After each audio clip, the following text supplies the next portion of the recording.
Game 68 is in the books, and the Phoenix Suns take on the Giannis-less Milwaukee Bucks, and they fall on the road 140 to 129. Be sure to hit the like button, hit subscribe, and let's talk about this very, very disappointing loss. Kevin Durant delivers. Gorgeous move for Bradley Beal. Personally, I feel like that brother needed help. Devin Booker with the clutch three. All right, the Phoenix Suns are now 39 and 29, and kind of like what they've been doing the past couple of games, they win one, they lose one, they win one, they lose one, and we're kind of just in this back and forth. And yeah, this one stings because it's without Giannis Antetokounmpo. I saw the news right before the game began. My heart was filled with glee, not because I cheer for injuries, but I kind of just felt like we were catching a break. Now, I knew it was still going to be tough, right? Because they still got Damian Lillard. Chris Middleton was making his way back, but I did not expect for freaking Bobby Portis to have a career game and for the Milwaukee Bucks to set NBA records with hitting three-pointers. Ashton, how you feeling about this freaking game? I'm tired. Not only am I tired of the 10 a.m. start time tip-off this morning in Phoenix for us Phoenicians, but I'm just tired of getting rained on by threes and the turnovers and the fake comebacks. Let it out. Let it out. I can't. I'm tired. I have no energy. Yeah. This game was a soul sucker. By halftime, I was full doomer mode. I was like, this is really it. I have never missed a game this entire season. Never have I been so close to turning off that TV. I was feeling it in that halftime. I was in my feelings. I just could not see my team again get blasted 25 threes again. They didn't make 25 threes, but it felt like it. They were on track to do it. They came really close. The Milwaukee Bucks hit 24 three-pointers compared to the Phoenix Suns' mere 14, which I think is hilarious because the Milwaukee Bucks set an NBA, or they tied an NBA record with 18 three-pointers made in the first half. The Milwaukee Bucks made more three-pointers in one half than the Phoenix Suns did all day, and the Suns ended with 14.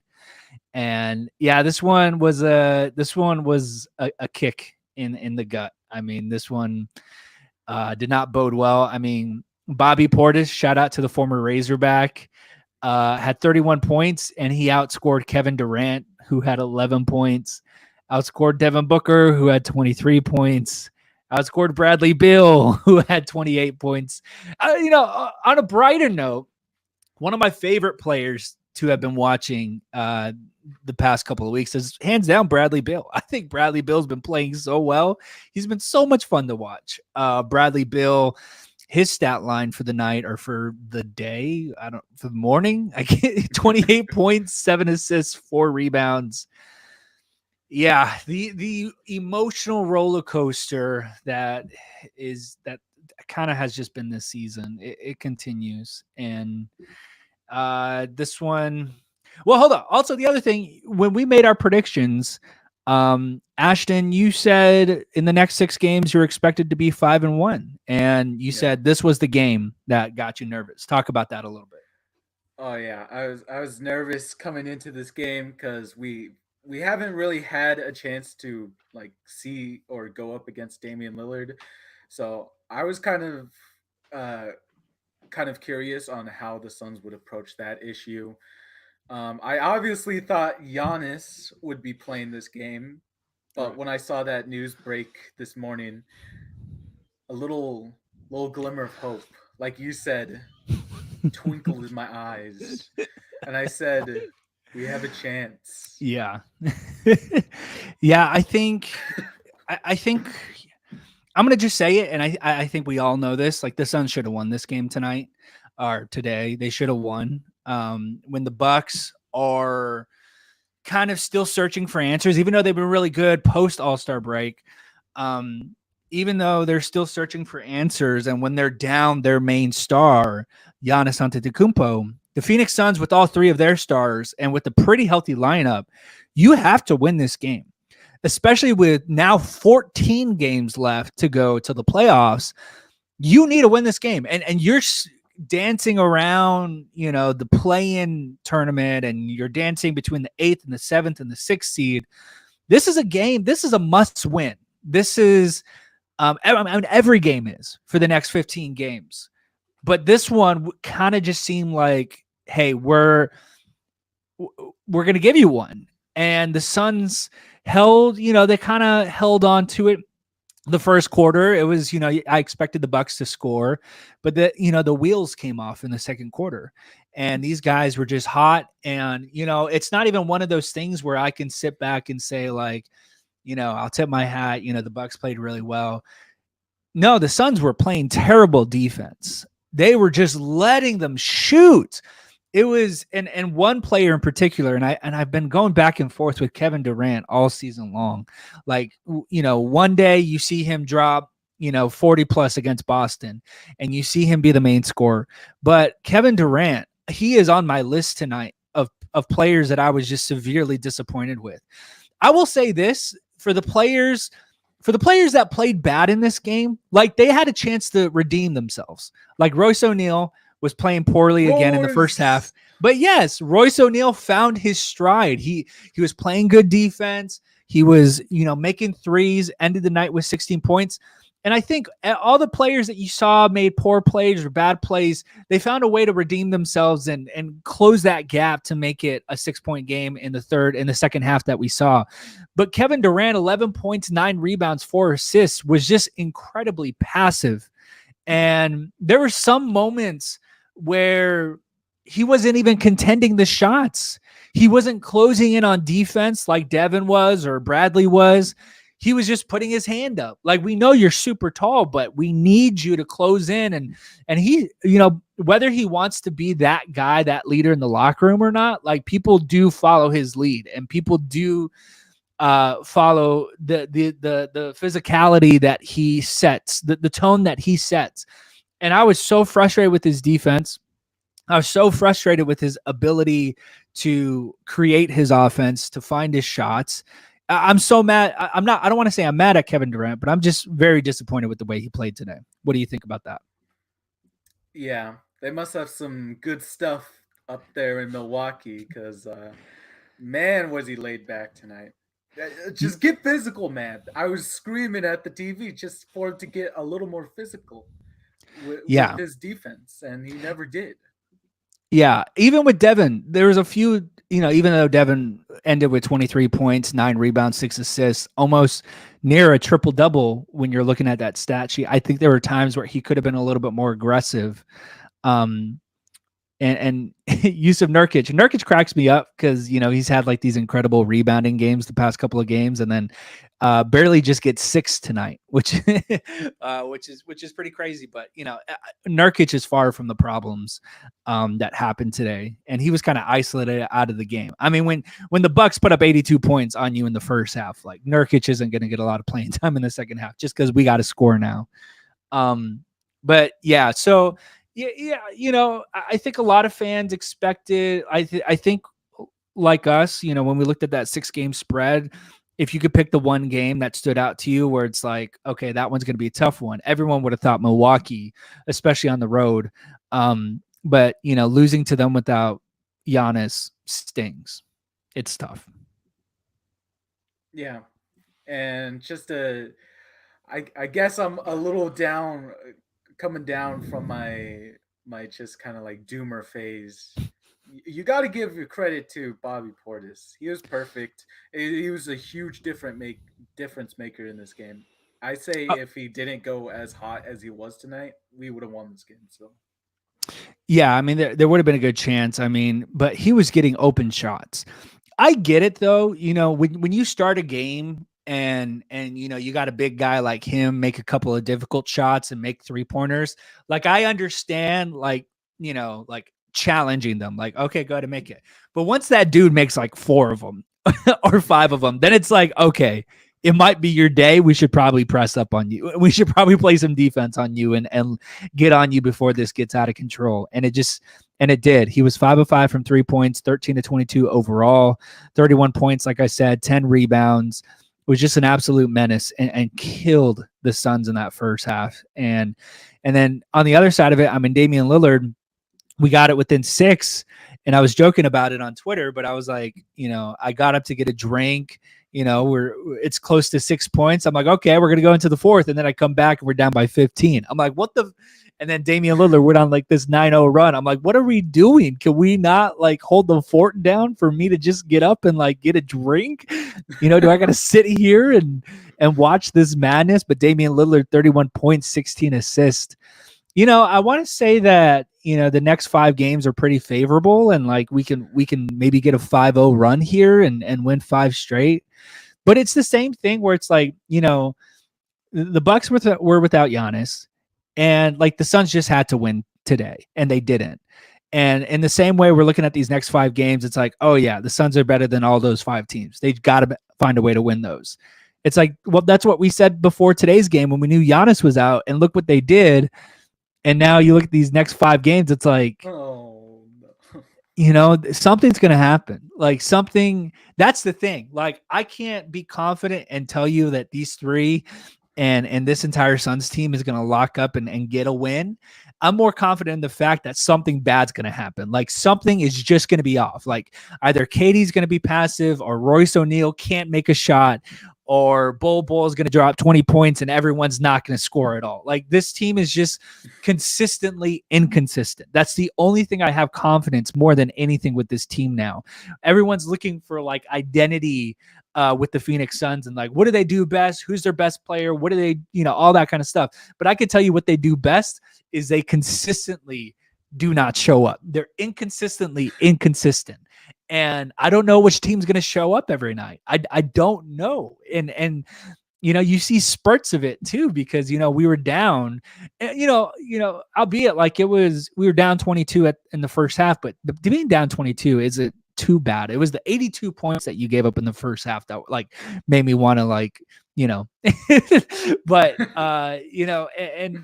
and they did, they came back, but they just couldn't close that gap. And, now you got to look forward. And tell us, Ashton, how do the NBA standings look right now? What does the Suns loss mean for the NBA standings and our positioning in the seeding? Okay, so with this loss, the Suns fall down back into the play-ins. We are the 7th seed now, facing. Well, actually, I think. Okay, yeah, no, we'd be facing the Mavs again. But thankfully, tonight, Mavs are facing the Nuggets. So maybe a little bit of a break there. But we do give the Kings back their 6th. Honestly, I think for the rest of the season, I think the 6th seed would be the best spot for the Suns. Because I like a Timberwolves first round matchup. And then I feel comfortable with Pelicans being locked in with the Clippers because they've been handling them pretty well this season. Yeah, it'll be tough. It's I think, and we learned this last year, I think, but the playoffs can be about your matchups, not so much about just the best team, like just plowing through. I think the NBA playoffs have shown that like the best team can lose based on matchup, or at least the favorable team, the talented team. But sometimes it's about matchups, and we saw that with the Lakers last year. And yeah, this is tough because so with the loss, we dropped below the Kings. The Kings would jump to the 6th, and we would be in the 7th and the 7th spot. Well, actually, if the Mavericks win, then they would have a tiebreaker because they won the season series against us. So then we would, I think we would drop down to the 8th seed, which would make us a road team going to Dallas to take them on in the play-in. Yeah, that's I don't like that. just because I like I told you, this team's consistently inconsistent, and I don't want to roll the dice and have my team play a one or done. And then if they lose that, then go to another one and done game.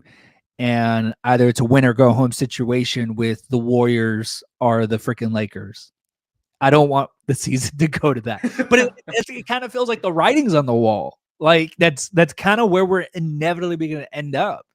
And I'm looking at the standings here. I that's most likely what's going to happen. I'm calling it. I think we're going to be in the play-in after seeing these past few games. It's just a difference of whether we're going to be the 6th or the 10th seed or anything in between, because the Rockets aren't going to make their way back up. That 4-game difference that they have with the Lakers, the Rockets aren't going to make that up. So, it's just, this is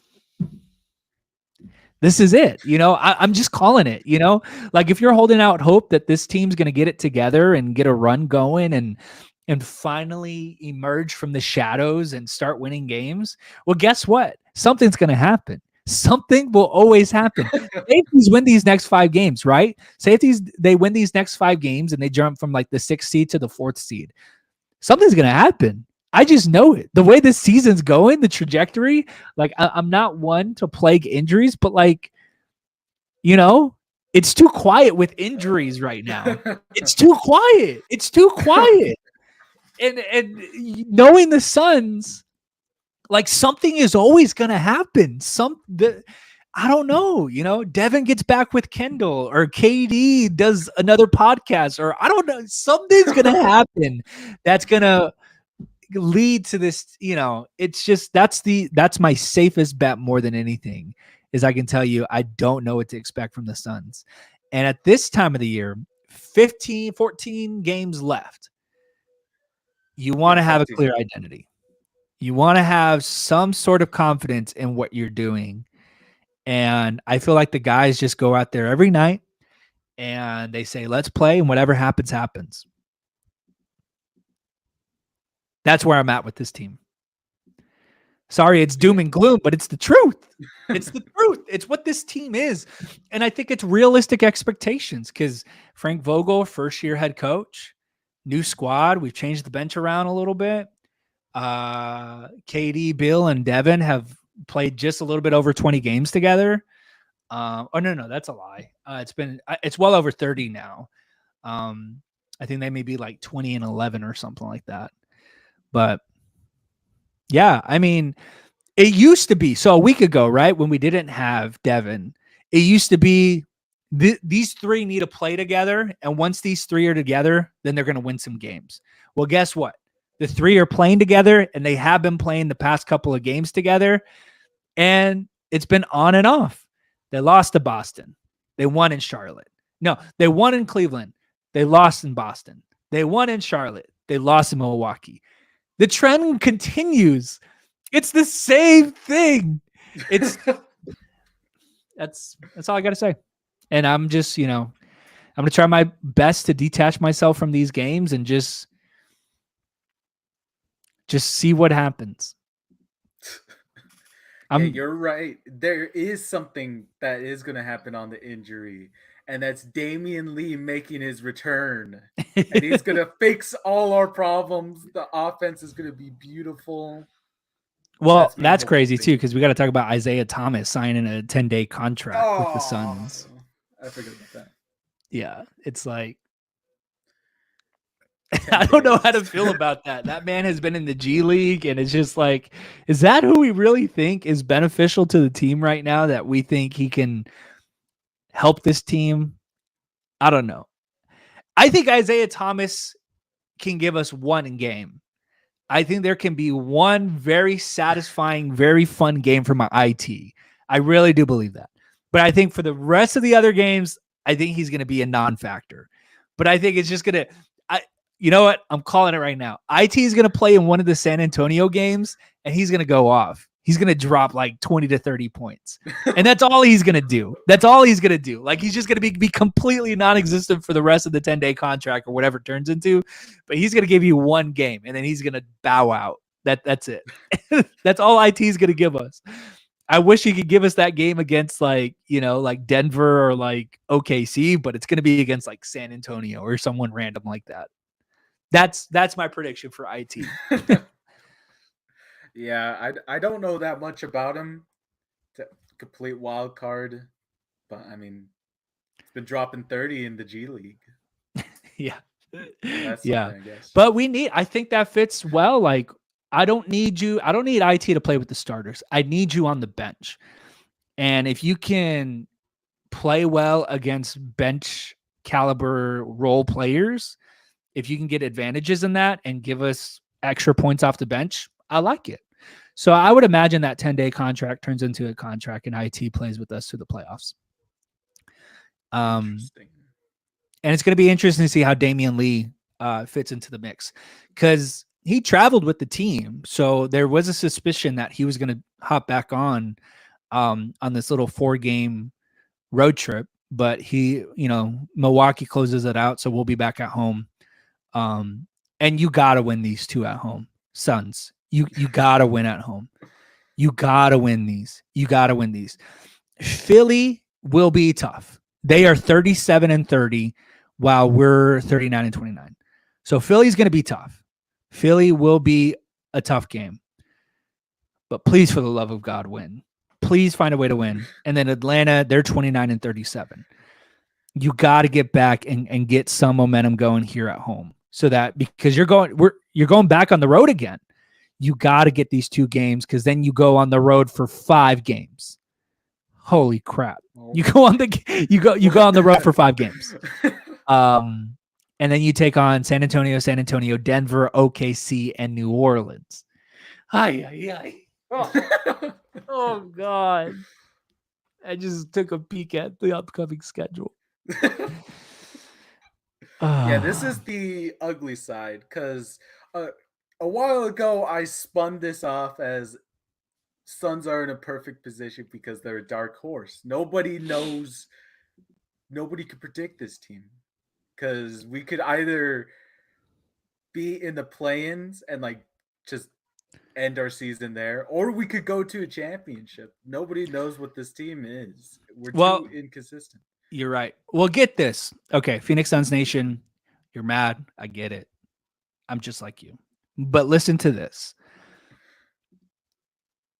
Look at the standings for the past couple of weeks. The Suns, for as inconsistent as they have been, I mean, they've been 5-5 in the last 10 games. There's a reason why they have remained in that 6-7 seed. Is because every other team in the Western Conference is inconsistent as well. They're still figuring things out. The only team that has figured something out and that is just completely dominating is the Denver Nuggets because they are 9-1 in their past 10 games pending today's matchup. But everyone else, I guess you could throw the Thunder in there because they're 7-3 and the Pelicans are 7-3. But if you look at the Timberwolves, they're 6-4 in their last 10 games. The Clippers are 5-5. The Kings are 5-5. The Mavs are 5-5. The Warriors are 6-4, and the Lakers are 5-5. So there's your silver lining. That while we're still trying to figure out what we're doing, other teams are still in that same situation. It's just a matter of what team can pop off. And I think that's why this little 4-game stretch is important. You go out there and you win 4 straight games. It is totally possible. I predicted we were going to go 6-0. Ashton said 5-1. So we still feel favorable about this upcoming stretch. But if you can win these next 4 games, your record then goes from 39-29 to 43-29. And that can at least, that's going to help you. You're going to jump up. You're going to go to the 5th, or you're going to go to the 5th seed, or if it works out well, maybe even the 4th seed, which that's too big of a stretch. But you just got to lock down. I think it's getting really close. 14 games left. The Western Conference is kind of at this standstill. A lot of teams are winning and losing just like us. But you got to get on a run. You can, the opportunity is still there.